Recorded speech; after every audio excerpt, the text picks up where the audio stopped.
بسم الله الرحمن الرحيم.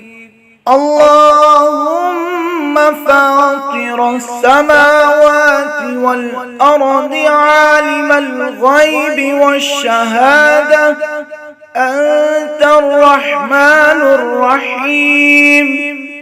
اللهم إني أهد إليك في هذه الحياة الدنيا وأشهد أن لا إله إلا أنت وحدك لا شريك لك، وأشهد أن محمدا عبدك ورسولك، فلا تكلني إلى نفسي فإنك إن تكلني إلى نفسي تقربني إلى الشر وتباعدني من الخير، وإني لا أتكل إلا برحمتك، فاجعل لي عندك أهدا